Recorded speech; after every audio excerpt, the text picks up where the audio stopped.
दोस्तों, पुरानी वाली वीडियो में मैंने आपको बताया था कि F-35 अगर भारत लेता है तो वो कब तक भारत में आ जाएगा। और आज मैं आपको इस वीडियो के अंदर बताऊंगा कि अगर भारत F-35 की जगह पर Su-57 लेगा तो वो भारत के अंदर कब तक आएगा। और ये बात खुद रूस की एसोबोरोन एक्सपोर्ट कंपनी ने बताई है। और ये कंपनी वही कंपनी है जो Su-57 को बनाती है और बनाने के बाद इसे एक्सपोर्ट करती है। अब उसी कंपनी के जो टॉप अधिकारी हैं उन्होंने एक प्रॉपर टाइमलाइन बता दिया है कि अगर भारत के अंदर हम फैक्ट्री सेटअप करते हैं तो फलानी डेट तक भारत के अंदर हम फैक्ट्री सेटअप कर देंगे। यानी कि एक पर्टिकुलर डेट बता दी है कि इस डेट से हम मैन्युफैक्चरिंग भी स्टार्ट कर देंगे। इतना ही नहीं, फैक्ट्री लगाने के बाद इसे मैन्युफैक्चर करने के बाद ये भी बता दिया है एग्जैक्ट डेट कि हम इस डेट को भारत को Su-57 डिलीवर्ड करना स्टार्ट कर देंगे। इस पर पूरी टाइमलाइन, पूरी गाइडलाइन बता दी है रोसोबोरोन एक्सपोर्ट ने। इसके अलावा इस रिपोर्ट में क्या क्या बताया है ये सब मैं आपको आज इस पूरी वीडियो के अंदर विस्तार से बताने वाला हूं। लेकिन दोस्तों, उससे पहले जिन भाइयों ने अभी तक इस चैनल को सब्सक्राइब नहीं किया है, आप सभी लोगों से विनम्र निवेदन है कि सबसे पहले तो आप जाएं, इस वीडियो को लाइक करें। साथ ही अगर अभी तक सब्सक्राइब नहीं किया है तो सब्सक्राइब करें और अपनी राय, अपने विचार कमेंट सेक्शन में देना ना भूलें। आइए हम वीडियो में वापस आते हैं। तो दोस्तों, यहाँ पर रोसोबोरो एक्सपोर्ट बताती है कि इसी साल 10 से लेकर 13 फरवरी के बीच में जो एरो इंडिया शो हुआ था, जिसमें की रूस के Su-57 ने हिस्सा लिया था। और इसी के साथ साथ हमने भारत को इसका ऑफर भी दिया। और जो इसमें ऑफर दिया गया था उसमें भारत को लगभग सारी चीजें दे दी गई हैं। उस ऑफर के अंदर आता है ट्रांसफर ऑफ टेक्नोलॉजी, भारत के अंदर ही मैन्युफैक्चरिंग करके इसे मेड इन इंडिया बनाना। इसके अलावा अगर ये भारत में बनता है, ट्रांसफर ऑफ टेक्नोलॉजी होती है, तो हम भारत को एमका बनाने में भी सहयोग करेंगे। और अब 2 हफ्तों के बाद ही रोसोबोरो ने इसके ऊपर एक और अपडेट दे दिया है, वो है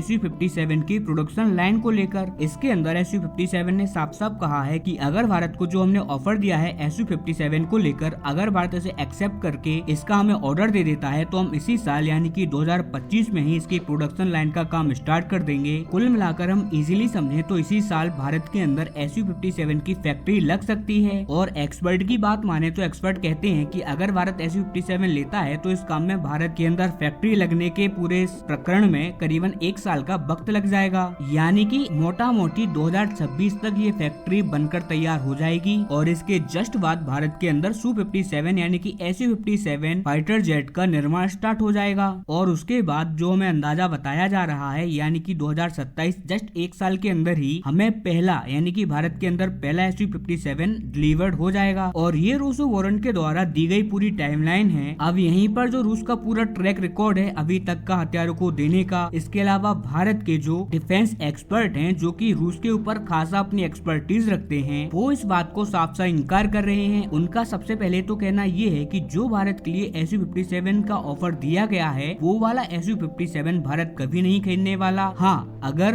भारत Su-57 खरीदेगा भी तो उसके अंदर भारत को IL-17 जो कि नया इंजन है रूस का, उसके साथ ही भारत Su-57 खरीदेगा। लेकिन अभी उस इंजन को Su-57 में इंटीग्रेट करने के लिए यानी कि उसे लगाने के लिए अभी करीबन 2 साल तक का टाइम तो लग ही जाएगा। हो सकता है उससे ज्यादा भी टाइम लगे क्योंकि इसके बहुत सारे टेस्ट अभी पेंडिंग है। और उसके बाद ही इसकी मैन्युफैक्चरिंग का काम स्टार्ट होगा। कुल मिलाकर एक्सपर्ट की बात माने तो उनके अकॉर्डिंग रूस कुछ भी क्यों ना कर ले, लेकिन 2028 से पहले भारत को एक ऐसा Su-57 नहीं दे सकता जिसके अंदर नया इंजन लगा हो, क्योंकि अभी तक तो ये रूस के खुद के पास पूरा बनकर तैयार नहीं हुआ है, ना ही रूसी सेना में शामिल है। तो ऐसे में भारत के पास कहां से ही आ जाएगा। हाँ, वो बात अलग है कि अगर भारत वर्तमान वाले इंजन के साथ Su-57 खरीदता है तो ये टाइमलाइन उसके लिए एकदम फिट बैठेगी। और भारत को एग्जैक्ट जो इन्होंने टाइम बताया है उसके अकॉर्डिंग ही डिलीवरी मिलना स्टार्ट हो जाएगी। अब यहाँ पर बहुत सारे लोग सोच रहे होंगे कि यार रूसी सामान है, हम बहुत पहले से इस्तेमाल करते आ रहे हैं, ये हमें ट्रांसफर ऑफ टेक्नोलॉजी भी दे रहे हैं, तो क्या दिक्कत है, पुराने इंजन के साथ ही ले लो।